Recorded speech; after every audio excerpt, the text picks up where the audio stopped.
On vacation with my daughter-in-law's family, I heard them say useless old man they never imagined who had paid for everything, so I decided to do something they never imagined and would change their lives forever. The sound was a constant, a rhythmic beating that enveloped the house. The soft thud, sometimes furious, sometimes a whisper, of the Mediterranean waves against the cliffs. A sound that throughout the entire week had been the soundtrack of a happiness that I, Arturo, 78 years old, believed genuine. Now that same sound felt different. It was no longer relaxing. It was the roll of a drum, announcing the end of the mask, the beat that accompanied the slow and painful crumbling of an illusion. It was 4 in the afternoon, on a scorching Thursday in August. The air, heavy and saline, poured in through the enormous open windows of the villa. From my wicker chair, in a semi-hidden corner of the shaded terrace, I had the perfect panoramic view, the infinity pool, of a turquoise blue that seemed painted, merged on the horizon with the sea. The sun played with the water's reflections, creating blinding flashes that danced over the whitewashed wall of the house. The house, Villa Las Gaviotas, a pretentious name for an even more ostentatious reality. 3 floors, modern and pure lines, with enormous windows that seemed to want to devour the landscape. Everything was white, beige, and light wood, a luxury magazine set that I had paid for, in its entirety. Each tile, each drop of chlorine in the pool, each bottle of wine from the well-stocked cellar, each bite of the exquisite food we had enjoyed. I had paid for everything.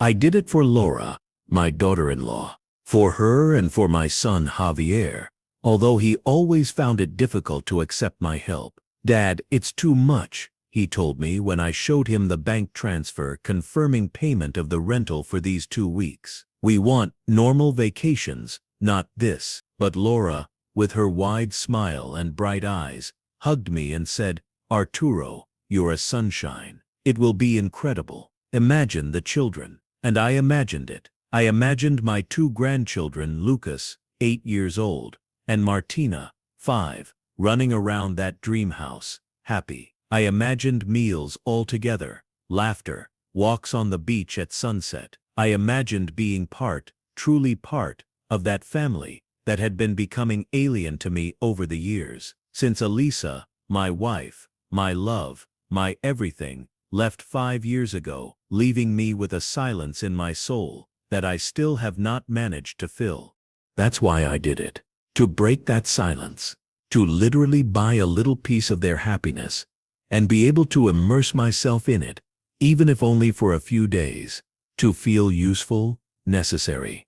The provider grandfather, the generous grandfather. And for 6 days it worked, or I, in my naivety, believed it worked. The mornings were for the beach. I would sit under the umbrella, watching. Xavier and Laura played with the children at the water's edge.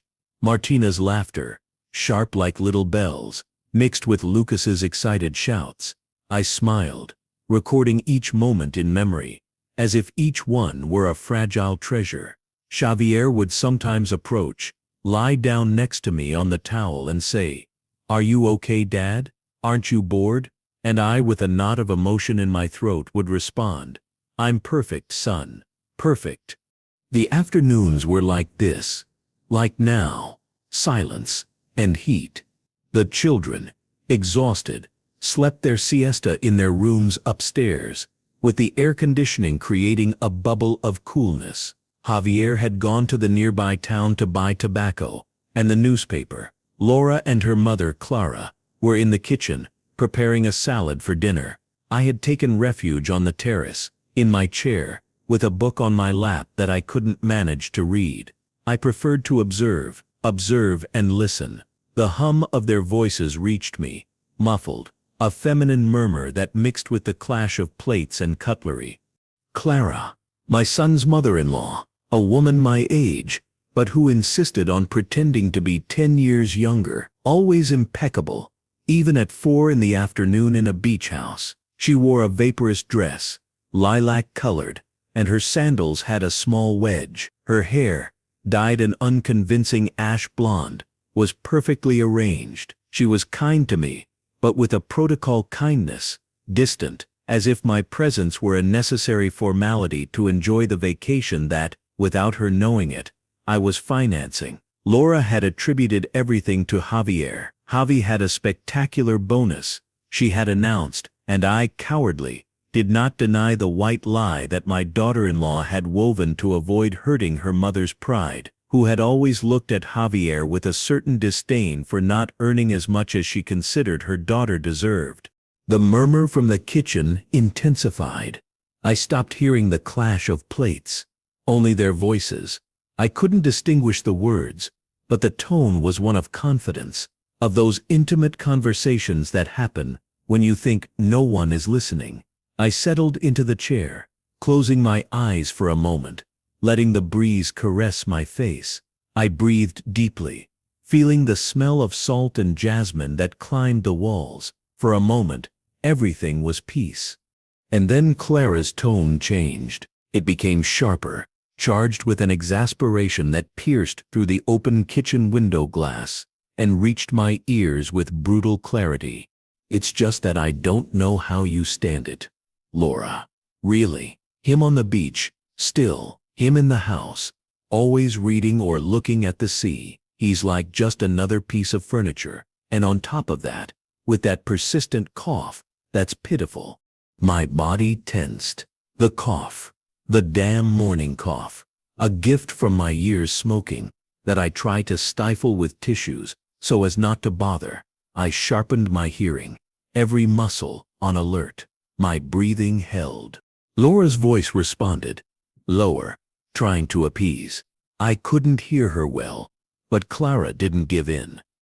"No, daughter, no. He's a burden, and Javier constantly worried about him. Are you okay, Dad?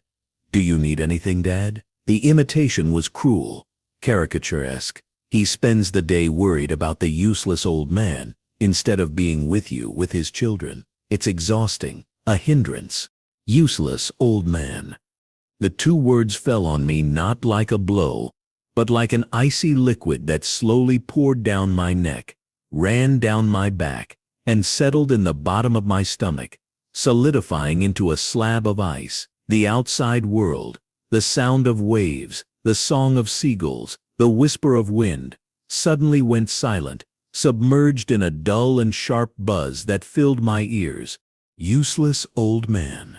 My hands, which rested on the book, involuntarily clenched. The joints, aching and knotted, turned white from the force with which I gripped the pages. I noticed each beat of my heart, which from slow and measured that it was, suddenly accelerated, hammering my chest with a violence that left me breathless. A cold sweat, foreign to the ambient heat, pearled my forehead. A hindrance? A burden? I looked around, my eyes clouded by a film of unshed moisture. The pool that I paid for, the terrace that I paid for, the glass of half-full lemonade on the teak table, made with lemons from the tree that I paid for, the hammock where Lucas swung in the afternoons, that I paid for. Everything, everything was mine, and I was a hindrance in it. The conversation continued in the kitchen, oblivious to the earthquake they had provoked. Clara continued talking, now with a more pitying tone. "And the poor thing, yes, of course, he's been alone since his wife died, but he can't expect your life to revolve around him. Javier has his own family. He should be in a residence, with people his age, where they take care of him." A residence. The end of the road. The warehouse where useless old men are stored, so they don't get in the way. A wave of heat rose up my neck, burning my ears. The rage, first slow then ferocious, began to melt the ice in my stomach. It wasn't an explosive rage, but a dark, dense and bitter thing that coiled in my entrails. How dare she, how dare that woman, in my house with the food I paid for on her plate, say that? And Laura, what was Laura saying? I forced myself to listen, to sharpen my hearing above the roar of blood in my temples. My daughter-in-law's voice, finally, rose enough. She sounded uncomfortable, trying to be conciliatory. Mom, please, lower your voice. It's not that bad. Arturo is a sweetheart, and the children adore him. A slight glimmer of hope, tiny, lit up in me. Laura. She was defending me. But Clara was relentless. The children adore anyone who brings them candy. That doesn't change the fact that he's a burden. Look, daughter, I know it hurts to hear it, but it's the truth. Javier will never tell you, because he loves him, but I'm telling you for your own good. That old man is stealing time, energy from you, and money, surely, with what it must cost to maintain him. There it was, the crux of everything. Money, always money. For Clara, a person's value was measured by their bank account and their immediate utility, and I, in her eyes, had ceased to have both. The pain was now physical. An invisible fist gripped my sternum, squeezing hard. I breathed deeply, but the air didn't reach my lungs. I was left with suspended breath, looking at the sea that stretched, infinite and indifferent, in front of me. I felt small, as insignificant as a grain of sand on that immense beach. Useless old man. The words echoed in my head, over and over, like a cursed echo that overlapped with the sound of the waves. I closed my eyes and saw Elisa's face, her calm smile, her eyes full of a goodness that Clara would never know. Hold on, Arturo. The wind seemed to whisper to me. Hold on for us. But us no longer existed. Only I existed, alone, ridiculous and pathetic, in a wicker chair, listening to how they dissected my life and my value with the coldness with which one comments on the weather. I heard footsteps. Quick, light. I dried my eyes with the back of my hand with a brusque movement, and pretended to read my book. Laura came out to the terrace, with a tense smile painted on her face. She wore an apron over her beach dress. Her eyes, however, were not smiling. They seemed restless, ashamed. Arturo, do you need anything? More lemonade? She asked, her voice a tone higher than normal, forcing naturalness. I shook my head, unable to trust my voice. I feared that if I opened my mouth, only a moan would come out, an animal sound of pain. Okay, well, if you want, I'll put the TV on inside, eh? Or, I don't know. She stood there, playing with the edge of the apron. She knew she had heard something. Or at least, she sensed it. The complicity with her mother made her feel guilty, but not enough to confront her, not enough to tell the truth. Finally, since I said nothing, she turned around and went back to the kitchen. The door closed behind her. I wouldn't hear any more. The show was over. The useless old man had been conveniently ignored again. And then, something broke inside me. It wasn't an explosion, but a dry and definitive click, like the bolt of a door that closes forever. The rage, the humiliation, the sorrow compressed into a compact and cold ball of terrifying lucidity. I no longer felt pain, only a glacial calm, empty, terrible. They never imagined who had paid for everything, so I decided. The word formed in my mind with absolute clarity. I was no longer a confused and hurt old man. I was Arturo Montenegro, the man who had built an empire from nothing, who had fought against crises, against ruthless competitors, who had raised a son alone after being widowed, the man who never had let himself be trampled. They didn't know it. For them, I was just that, an old man. They didn't see the wolf behind the dimmed eyes, the strategist behind the facade of a good-natured grandfather. They had underestimated the enemy by thinking he was already defeated. I got up from the chair. My legs at first trembled, but quickly steadied. I walked with a determination I hadn't felt in years toward the long sliding glass doors that gave onto the living room. My reflection gave me back the image of a tall man, still lean, with perfectly combed white hair, a pressed beige linen shirt, khaki pants, an elegant old man, a useless old man. I entered the house. The contrast of the terrace heat with the coolness of the air conditioning made my skin crawl. The living room was spacious, with high ceilings, furnished with a minimalist taste that I had approved and paid for.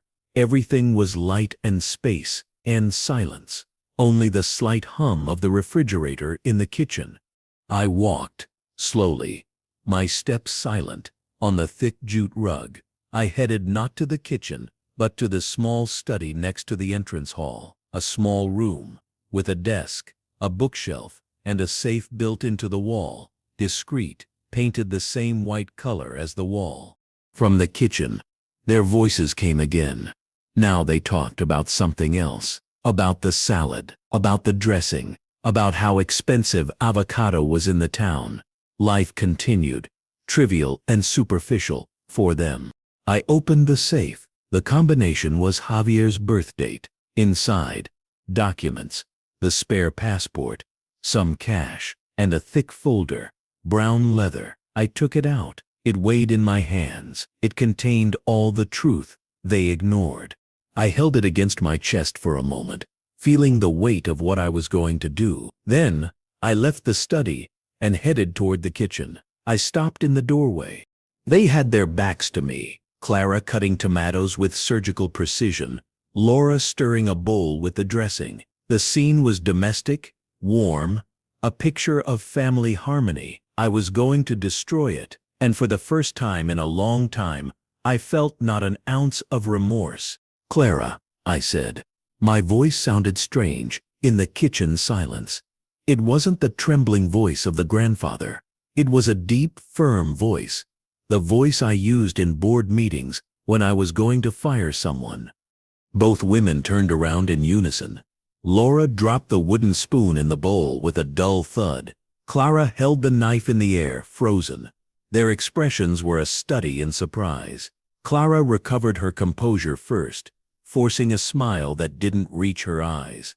"Arturo, dear, was something wrong? Are you feeling okay? You've gone pale." I ignored her false concern. I advanced a step into the kitchen. The hydraulic tile floor was cold under my bare feet. "I heard your conversation," I said, keeping my voice deliberately calm, flat. There was no accusation in it, just a fact. Clara's face contorted. A drop of sweat appeared on her temple. Despite the air conditioning, Laura paled even more, if possible. Her hands began to tremble. What conversation, Arturo?" Laura stammered. We weren't. "I heard," I repeated, cutting her off. "Every word from the terrace. Sound travels in a peculiar way in this house." I paused, letting the weight of my words settle. I looked directly at Clara. "You called me useless old man. You said I was a burden. A hindrance, that I should be in a residence, that I steal time and money from your daughter and my son." Clara opened her mouth, then closed it. The knife, still in her hand, slowly lowered. Her thin lips pressed into a hard line. The mask of kindness vanished, revealing the contempt that had always been there. "Well, Arturo," she said, and her tone was now cold, cutting. "If you heard, you heard.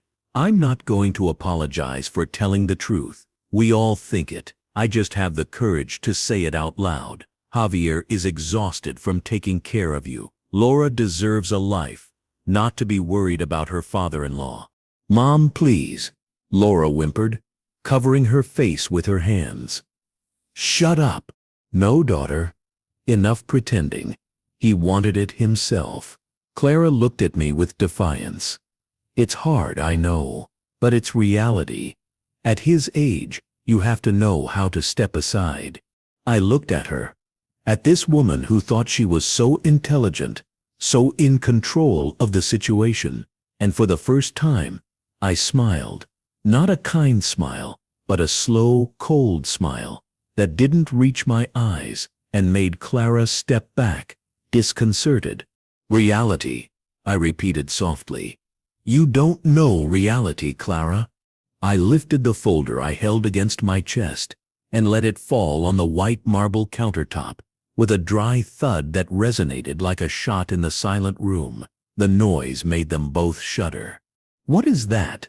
Clara asked, with disdain, although a shadow of doubt appeared in her eyes. Reality, I replied. Open the folder, Clara. Read reality. Laura, with clumsy movements, as if she were in a dream, approached the counter. Her trembling fingers untied the ribbon that closed the folder. Clara remained firm, with crossed arms, but her gaze was fixed on the documents that Laura was beginning to take out. It's the villa rental contract, Laura murmured, reading the first page. Her eyes opened like saucers. Signed by you, Arturo. The payment, the deposit, everything in your name. Clara said nothing. Her face began to lose color. Laura continued turning pages. Her breathing became choppy. And the rental car invoice, in your name. The supermarket shopping from last week. The corporate card, it's yours. The boat excursion, the advance payment. Arturo, what? Continue, I ordered, my voice soft as silk, but cutting like a razor. She obeyed, hypnotized. She took out more papers, bills, bank transfers, receipts. Her hand stopped on one in particular, a bank statement. She held it. Her eyes scanned the figures, the transaction description. The color completely left her face. A hand flew to her mouth. No, she whispered. Oh my God, no. What? What is it? Clara snorted. Unable to contain herself any longer, she snatched the paper from her daughter's hands. I simply observed how Clara's eyes, those eyes full of superiority, scanned the transaction line, how they widened, how disbelief painted itself in them, followed by a growing absolute horror. Her jaw dropped. The paper began to tremble in her hands. It can't be, she gasped. And for the first time, her voice sounded broken, small. It's an error. It's not an error, I said calmly. 6 months ago, the down payment for the premises of your new boutique in Salamanca, the one you're so proud of, the one that, according to you, had been such a profitable investment, thanks to your cunning. I paused, letting each word drive its sting. 180,000 euros, Clara, paid in a single installment, from my account to yours. The silence that followed was total, crushing. Only the hum of the refrigerator and the distant rumble of the sea could be heard. Clara kept looking at the paper, over and over, as if the figures could change by magic. Laura leaned against the counter, as if her legs were failing her. Tears ran silently down her cheeks. You, Clara managed to stammer, finally raising her gaze to me. Her eyes no longer showed contempt, but pure terror.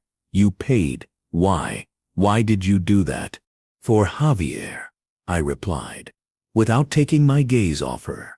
For Laura, because my son asked me for help. He told me you were in trouble, that you had invested your savings badly, that you had debts up to your neck, and that the boutique was your last shot, your dream. Javier couldn't help you, not with that amount. I breathed deeply. He asked me not to say anything, to give it to you as an anonymous loan, through a front man, so as not to hurt your pride. A pride that, from what I see, is as great as your ingratitude. Clara let out a moan. The paper fell from her hands and floated to the floor. She staggered, grabbing the edge of the counter to keep from falling. Her breathing was a superficial panting. She was no longer the impeccable and self-assured woman. She was a defeated, unmasked, grotesque woman. My God, Laura whimpered, covering her face with her hands. Yavi, he knew, and I didn't. You didn't know anything, I confirmed. Nobody knew, except Javier and me, and the manager. It was a secret, a gift, or so I thought. I approached one more step, Now I was mere centimeters from Clara. I could see every pore of her parchment-like skin, every strand of mascara that had run with the sweat of her panic. The smell of her expensive perfume suddenly became nauseating to me. "So Clara," I said, and my voice, for the first time, showed the edge of my rage, a steel edge. "Tell me again, who is the useless old man? Who is the burden? Who steals money from this family?" She couldn't answer. She only emitted a guttural choked sound and looked away, fixing it on the floor, on the paper that lay at her feet, like a mute accusation. The tension in the kitchen was so thick it could be cut with the knife that still rested on the cutting board. Laura cried silently, torn between loyalty to her mother and monumental shame. Clara was on the verge of collapse, sunk in the most absolute of humiliations. And then we heard the noise. The screech of tires on the entrance gravel, a car door slamming shut. Javier had returned.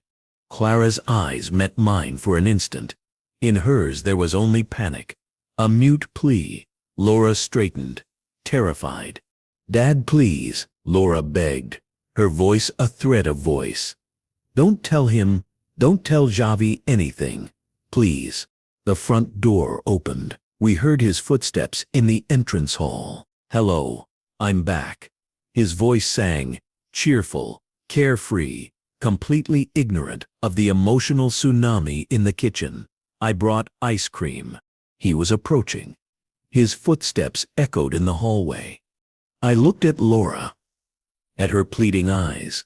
I looked at Clara, at her changed face, at her shattered pride. I looked at the folder on the counter, full of evidence of my generosity and their pettiness. And I knew in that instant that the silence had ended, that the lie was over. Javier appeared in the kitchen doorway, with a wide smile and a plastic bag in his hand. His smile froze instantly upon capturing the scene, his wife crying, his mother-in-law on the verge of fainting, me standing, with an expression he hadn't seen on my face in decades. What's happening here?" he asked, his voice full of genuine and alarmed confusion. "Are you all okay? Has something happened?" We all remained silent. The air was charged with the weight of truth about to explode.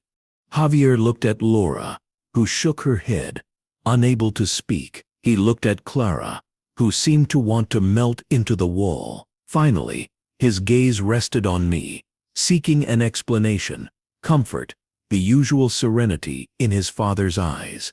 I held his gaze. I breathed deeply, feeling the bitter taste of disappointment and the poisonous sweetness of revenge on my tongue. And then, with a calm that resonated like thunder in the silent room, I told him, "Yes, son, something has happened. Sit down. We need to talk." The silence that followed my words was more eloquent than any scream. Javier's cheerful, "I brought ice cream," still seemed to float in the poisoned air of the kitchen, a grotesque echo of a normalcy that had been shattered forever. Javier didn't sit down. He remained petrified in the doorway, the plastic bag with the ice cream hanging inertly from his hand. His smile, so genuine and carefree an instant before, faded, leaving a rictus of confusion and growing alarm. His eyes, the same brown and kind eyes of his mother, jumped from Laura, who continued crying silently with her gaze lost, to Clara, who seemed to have shrunk, diminished and gray against the marble counter, and finally fixed on me. "Dad," his voice was barely a hoarse whisper. What's happening? Have you gotten sick?" The concern in his tone, authentic and immediate, directed toward me, the useless old man, made a new shiver of pain and rage run through me. Even now, his first instinct was to protect me, and they had wanted to steal that from me. They had wanted to turn that nobility into a burden. "I'm not sick, Javier," I replied, and my voice sounded strangely serene, like the calm that precedes a devastating storm. "I am simply fed up." Clara emitted a choked sound, an animal whimper. Laura brought her hands to her mouth, containing a sob. Javier frowned, his confusion deepening. Fed up? Fed up with what? His gaze swept the kitchen again, looking for clues, stopping at the open folder on the counter, at the scattered papers. What is all that? Has something happened with the bank? With the house? Yes. I nodded slowly. Something has happened with the house. With the house. With the car. With the vacation. With everything. I paused, letting my words settle. I looked directly at Clara, challenging her to speak, to deny it. Your mother-in-law and your wife were having a very interesting conversation while you weren't here. About me. Javier blinked. About you? Yes. About the useless old man. About the burden that I am for you. About how exhausting it is for you to have to take care of me. About how much Laura deserves a life without a father-in-law getting in the way. Each word was a knife that I wielded, and I saw how it dug not only into them, but into my own son, whose face was slowly decomposing, paling, while horror took hold of his features. It was even suggested, very kindly of course, that my place should be a residence. No, Laura screamed, finally finding her voice, which was a torn shriek. Javi, please don't listen to him. He's taking everything out of context. Context, I replied, without taking my gaze off Javier. What context does the word hindrance need, Laura? Or useless old man? I heard them clearly, from the terrace. There's no context that sweetens contempt. Javier dropped the bag of ice cream on the floor. The noise of the plastic containers hitting the tile was absurdly loud. He took a hesitant step toward his wife. Laura, he said, and his voice was charged with painful disbelief. Tell me it's not true. Tell me you didn't say that. Laura couldn't hold his gaze. She broke into uncontrolled crying, shaking her head, but not in negation, but in pure anguish. It was as eloquent a confirmation as any word. Javier's expression transformed. Confusion became a disappointment, so deep it seemed to physically bend his shoulders. Then, slowly, he turned his head toward his mother-in-law. His gaze hardened. And you, Clara, he told her, and his tone was cold, a tone I had never heard him use. Let me guess, it was you. She couldn't. He pointed to Laura with a head movement. She loves him. It was you. Clara, cornered, tried to recover a hint of her facade. She straightened, although she trembled like a leaf. Javier, dear, this is a misunderstanding, a private conversation. Taken out of proportion. Your father is sensitive. He's taken everything personally. Shut up, Javier roared, and the outburst was so violent and unexpected that even I shuddered. Don't say another word. Don't insult my father by calling him sensitive. Answer me. Did you call him useless old man? Yes or no? Javier's shout resonated in the kitchen, drowning out even the hum of the refrigerator. Clara shrank, defeated. She nodded, almost imperceptibly, looking away toward the floor. Javier closed his eyes for an instant, as if receiving a physical blow. When he opened them, there was contained fury in them, but also heartbreaking pain. My God, he murmured, in his house. After everything he's done for, he interrupted himself, swallowing. His gaze fell on the open folder. He approached the counter and took the first paper he saw. The villa rental contract. He scanned it quickly. His face was pale marble. And this, what is this? Reality, son, I said softly. The reality they enjoyed while they despised me. Show him. Javier took the next document. The car invoice. Then another. The shopping receipt. He turned pages and pages, each one irrefutable proof of my authorship in that luxury paradise. His breathing became increasingly choppy. Finally, his fingers found the paper that would change everything. The statement with the transfer of 180,000 euros. He read it once, twice. His lips moving silently, repeating the figures, the recipient's name, Clara Mendoza Suarez. His hand began to tremble.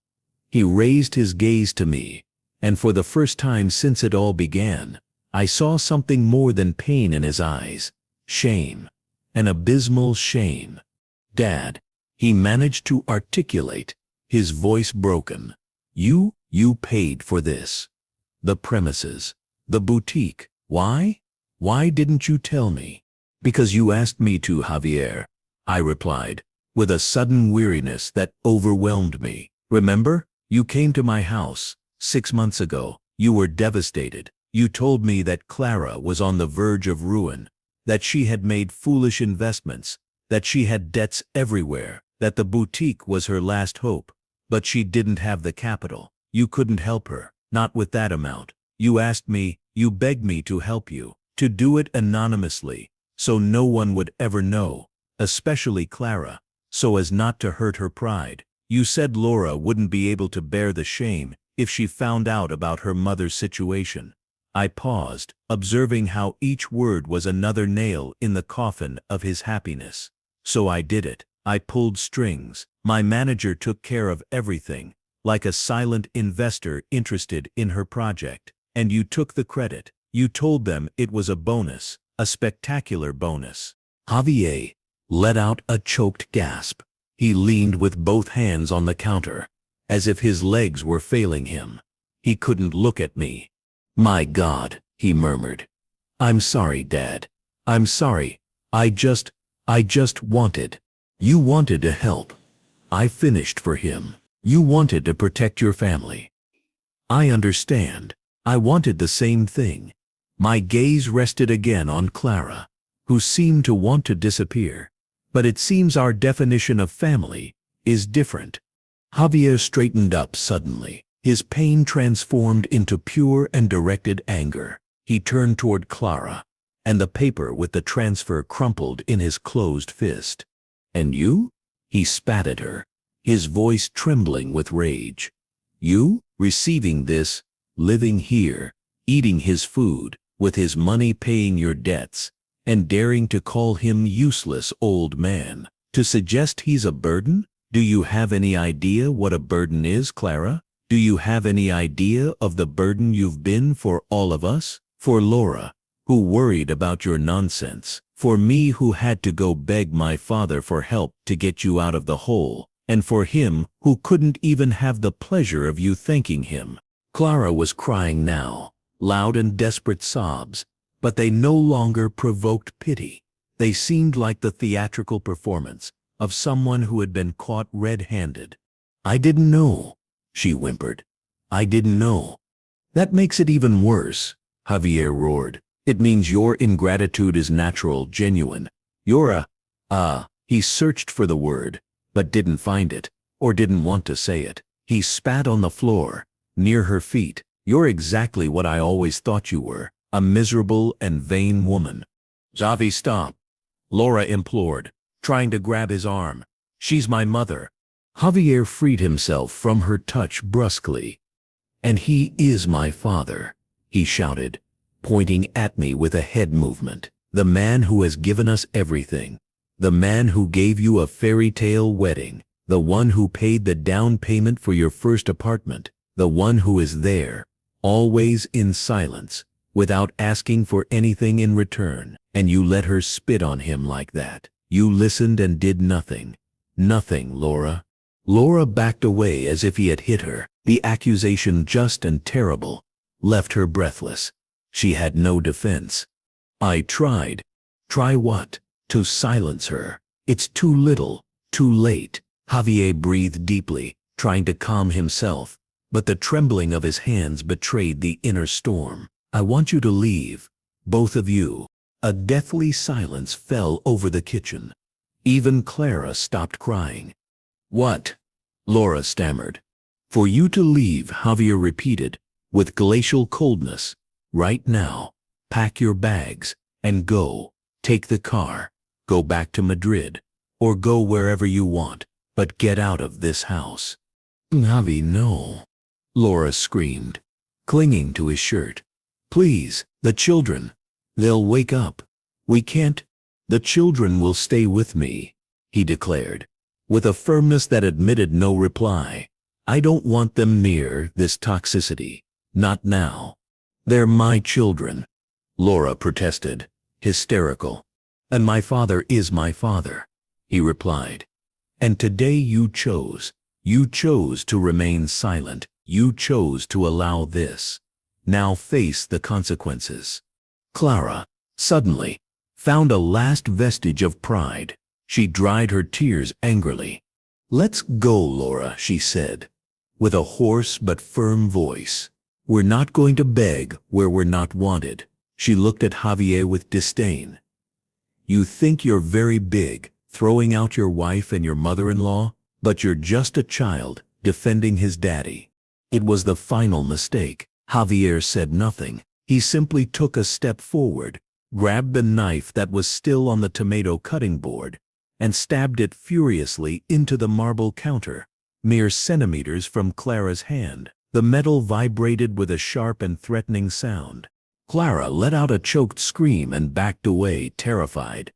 Get out, Javier said, with a voice so low and dangerous that even I shuddered. From this kitchen, now. And don't speak, don't say another word, or I swear to God that what comes next won't please you. Clara, white as ash, obeyed. With her head down, she stumbled out of the kitchen and ran up the stairs toward the bedrooms. Her footsteps echoed like drumbeats. Laura looked at Javier, seeking clemency, but only found a wall of ice. With a desperate sob, she ran out after her mother. We were left alone in the kitchen, Javier and I.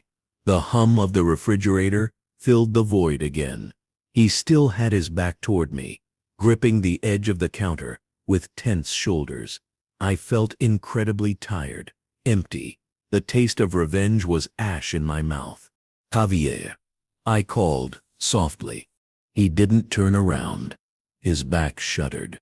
I'm sorry, Dad, he murmured, and his voice was charged with infinite anguish. I'm sorry for everything. For her, for Laura, for putting you in this situation, for not having the balls to tell the truth from the beginning. You don't have to apologize, I said, not for me. Finally he turned around. His face was pale, marked by fatigue and pain. His eyes reddened, looked at me.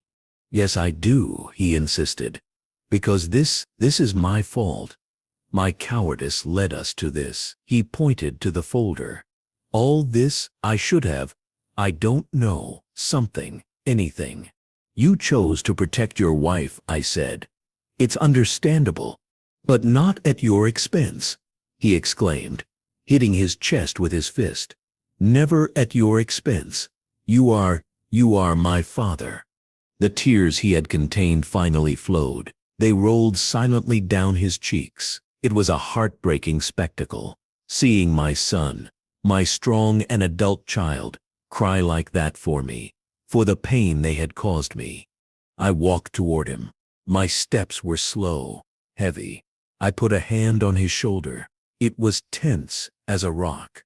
Listen to me, Javier, I said, looking into his eyes. What happened today is horrible, but it happened. Now we have to decide what we do from here.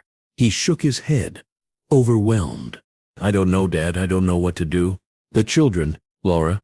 God, the children come first, I affirmed firmly, always.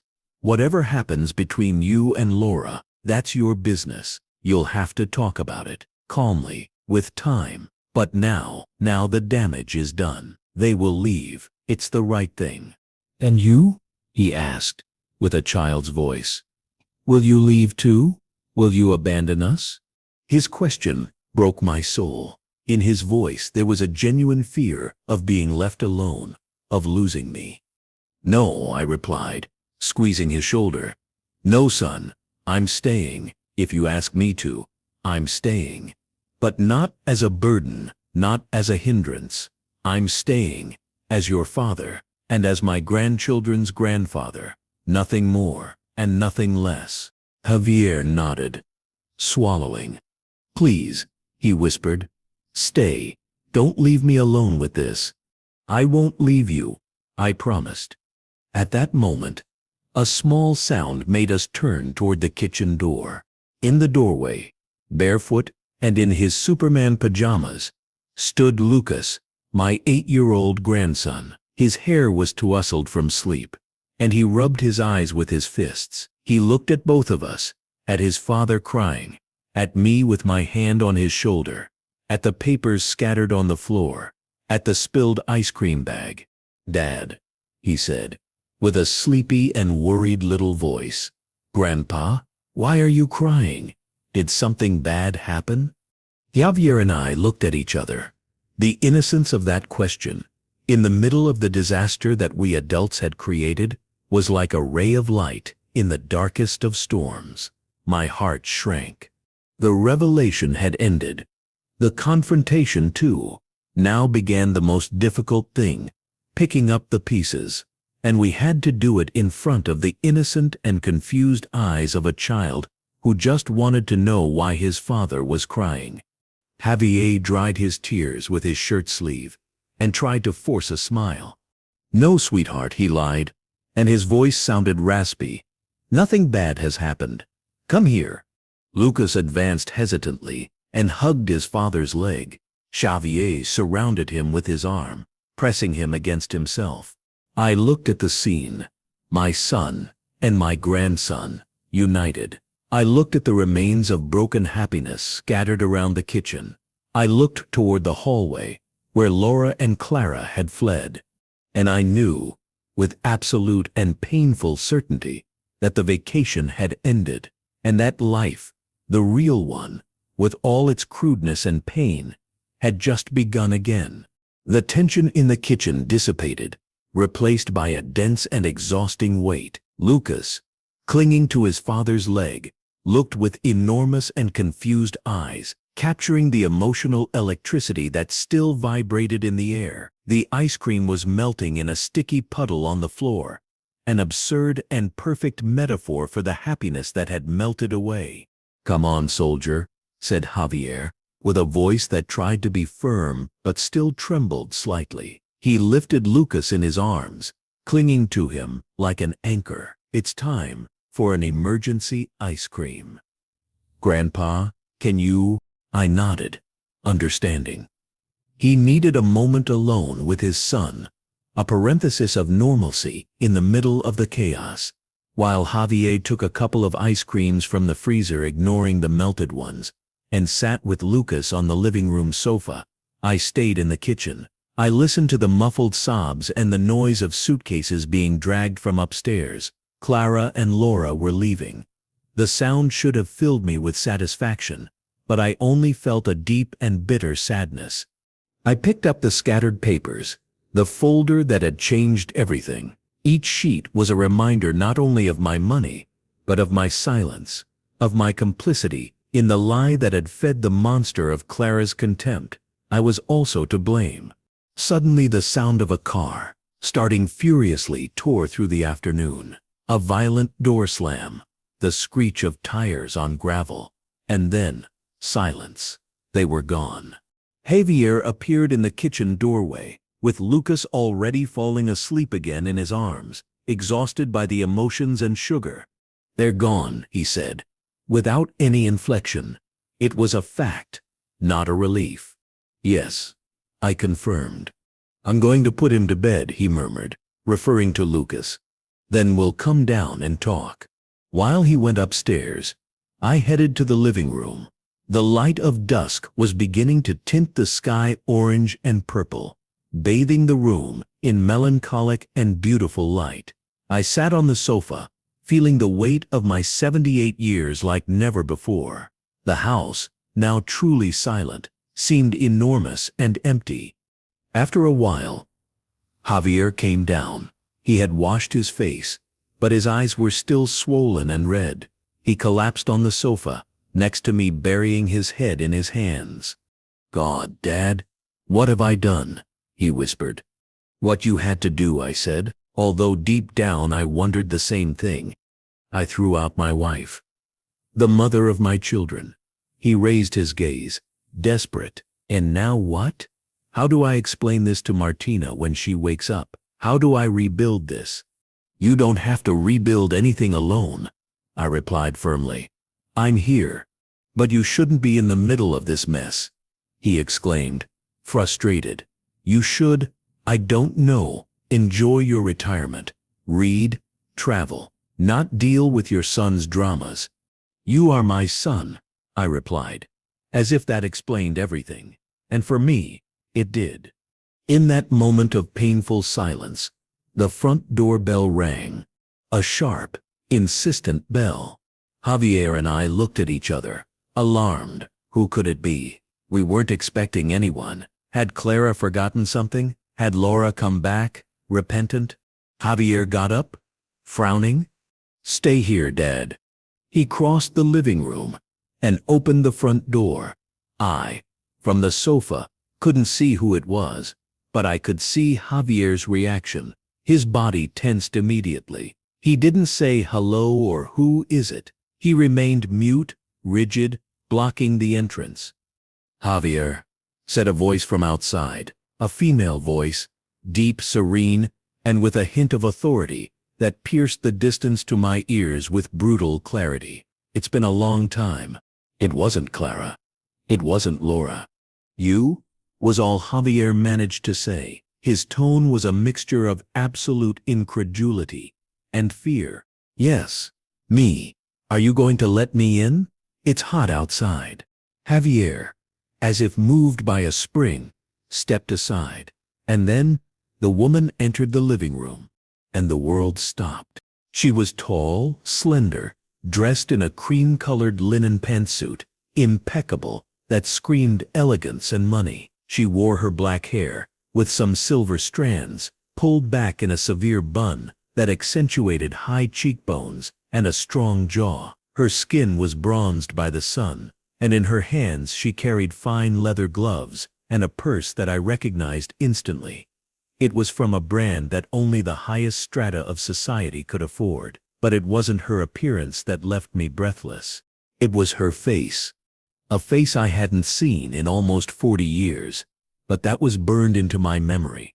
A face that belonged to another time, another life, a love I thought was dead and buried under layers and layers of duty, family, and time. Elena Montenegro. My ex-wife, Javier's mother, the woman I divorced in 1989, in the most brutal and painful way, after she, driven by an ambition I couldn't follow, abandoned us both to pursue a ruthless career in the world of international finance. The woman who, according to rumors, had done so well that she had become a legend, a ghost that was spoken of in whispers in power circles. Javier remained paralyzed at the entrance, white as the wall. I couldn't move. My lungs refused to function. It was as if a ghost had crossed the threshold, but a flesh and blood ghost, impeccably dressed and with a presence that completely filled the room. She looked at me, her eyes, the color of whiskey, the same ones Javier had inherited, looked me up and down, without surprise, as if she had expected to find me exactly there. A splinter of something, nostalgia, sadness, triumph, crossed her gaze too quickly to catch. Arturo, she said, and my name on her lips sounded like an echo from another life. You still cut a good figure. I didn't know what to say. My mind was a whirlwind of impossible questions. What was she doing here? How had she found us? Why now, after 4 decades of absolute silence? It was Javier who broke the spell, with a voice that was a thread of what it normally was. What are you doing here, Mother? The word mother sounded forced and strange in his mouth. Elena smiled, a small and calculated smile that didn't reach her eyes. What a way to receive a mother who hasn't seen her only son in, how long? 15 years? The last time was at that uncomfortable dinner in Madrid, I think. Her tone was light, but each word was a poisoned dart. I've been traveling. I was in Marrakesh, And then suddenly I felt the need to see you, to see both of you. Her gaze rested on me again. Digital traces are wonderful, you know. A luxury rental in an exclusive area, in the name of Arturo Montenegro. It wasn't difficult to find the address. Have you been spying on us? Javier asked, with a hint of horror. Don't call it spying. Call it family interest, she replied, removing her gloves with slow and deliberate movements. Her hands were perfectly manicured, with a sapphire ring the size of a walnut. And wow, it seems I arrived at an interesting moment. Her nose for drama, for weakness, had always been exceptional. Her eyes swept the room, capturing the ice cream remains, the palpable tension, the absence of Laura and the children. Marital problems, Javier. I'm very sorry. Although from what I remember, the Montenegros don't have much luck in love, right, Arturo? Her sarcasm was a sharp knife. Javier clenched his fists. You have no right to come here and what? Ask about my family? She cut him off, raising a perfectly lined eyebrow. I think I have every right in the world. After all, I'm your mother. And she made a dramatic pause, letting her words settle, the main shareholder of Montenegro and Sons. The air was expelled from my lungs as if I had been hit. What? I managed to articulate. Getting up from the sofa, my legs were trembling. Impossible, said Javier, shaking his head forcefully. The company is ours, Dad's and mine. He's the majority shareholder. I have 30%. Really? Elena took an envelope of fine vellum from her purse. Check your memorandum, son, and yours, Arturo. 18 months ago, a shell company based in Luxembourg began buying stock packages silently, through various front men, small percentages here and there, nothing alarming. Until 3 months ago, they exceeded your participation, Arturo. She looked at me, and I finally saw triumph openly in her eyes. I am that company, and right now, I own 51% of the company you founded with your sweat, our company. The floor seemed to tilt under my feet. I leaned on the back of the sofa dizzy. Montenegro and Sons, the construction company I had founded from scratch, the fruit of my entire life's work, the legacy I wanted to leave Javier, was hers, from her, from the woman who had abandoned everything. Why? Javier gasped, who seemed on the verge of a panic attack. Why would you do something like that? Because I can, she replied, with a terrifying simplicity, and because I always knew you would end up needing me. Javier, she pointed at me with disdain, gave you a small, family, comfortable company. I can give you an empire, but for that, you have to clean house first. Clean? I asked, finally finding my voice, which sounded hoarse and ancient. Elena looked at me with pity, the worst of all emotions. Yes, Arturo, clean, starting with you. You're a sentimental, a softy. You cling to the past, to an idea of family that is touching, but terribly inefficient. This little domestic crisis proves it. She made a dismissive gesture, encompassing the house. A company isn't run with the heart. It's run with the head, and with power, and I have both. She approached Javier, who instinctively stepped back. Your wife has been unfaithful to you, hasn't she? She asked, with a crudeness that left us both frozen. How? Javier stammered, devastated. Because it's obvious, from the way you talk about her, from the rage that isn't just about today. I've seen the reports. She has a lover, Javier, a partner from that design studio they work with. They've been going on for months. She dropped the bomb with the tranquility of someone commenting on the weather. See, sentimentalism, weakness. If you had had the power, the information, this wouldn't have caught you by surprise. You would have been prepared. You would have counterattacked.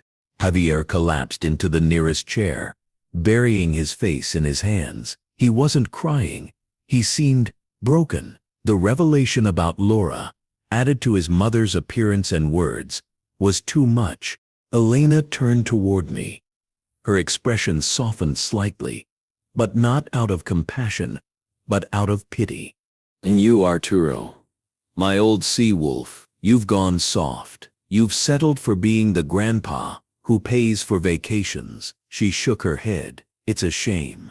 The Arturo I knew, that one would have devoured a woman like Clara before she opened her mouth. That one wouldn't have hidden behind anonymous transfers. That one took what he wanted. That Arturo died when you left.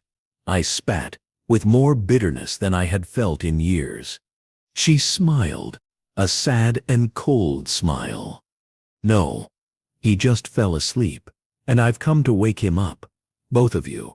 She looked at her son, then at me. You have 24 hours.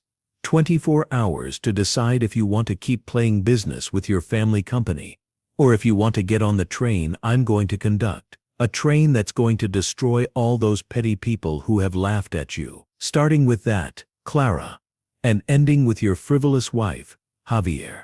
She approached the table and dropped a white and sober business card with only a name and a phone number. My jet is at Almeria Airport. Tomorrow at this time, it takes off, with or without you. She headed toward the door, put on her gloves. Think about it. The world belongs to the ruthless, my children. It always has. And finally, you have the chance to be so. And with that, she left. The door closed behind her with a soft and definitive click. The silence she left was deafening. Javier and I looked at each other, across the room.